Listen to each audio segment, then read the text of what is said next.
I've taken part in many events around the country and had conversations with many people about what they thought about this place, our Parliament, our democracy and our conduct within this place. And many told me that they thought Prime Minister's Question Time was too theatrical, that Parliament was out of touch and too theatrical, and they wanted things done differently, but above all, they wanted their voice heard. And so I sent out an email to thousands of people and asked them what questions they would like to put to the Prime Minister.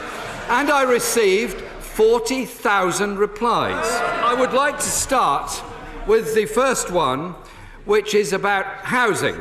And I asked one from a woman called Marie, who says, what does the government intend to do about the chronic lack of affordable housing and the extortionate rents charged by some private sector landlords in this country?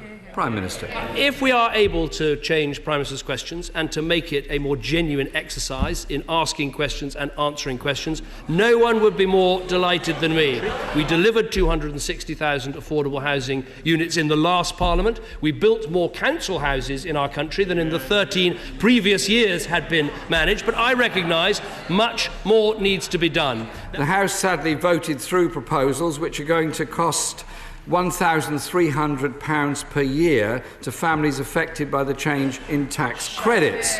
This is absolutely shameful. What our proposals do are reform welfare, but at the same time bring in a national living wage, which will mean anyone on the lowest rate of pay will get a £20 a week pay rise next year. And that's why the figures show that a family... So I thought this was the new question time.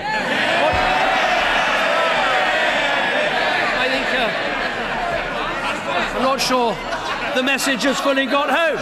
The old way of doing things isn't working and we shouldn't go back to it. What we've got to do is tackle the causes of poverty, get people back to work, improve our schools, improve childcare. Those are the ways we can create an economy where work pays and everyone's better off. This decrease in tax credits will see our income plummet. They ask a simple question. How is this fair? What we're doing is moving from an economy with low wages, high tax and high welfare to an economy where we have higher wages, lower taxes and less welfare. That is the right answer, and let us not go back to the days of unlimited welfare. Labour's position again today is to abolish the welfare cap. I say that a family that chooses not to work shouldn't be better off than one that chooses to work. Many people don't have that choice. Many people live in a very difficult situation and rely on the welfare state in order to survive. Surely all of us have a responsibility to make sure people can live properly and decently in modern Britain. Do you think it's acceptable that the mental health services in this country are on their knees at the present time? We've made some important steps forward in recent years. Mental health and physical health now have parity in the NHS constitution. But I make this one point to him. We will not have a strong NHS unless we have a strong economy.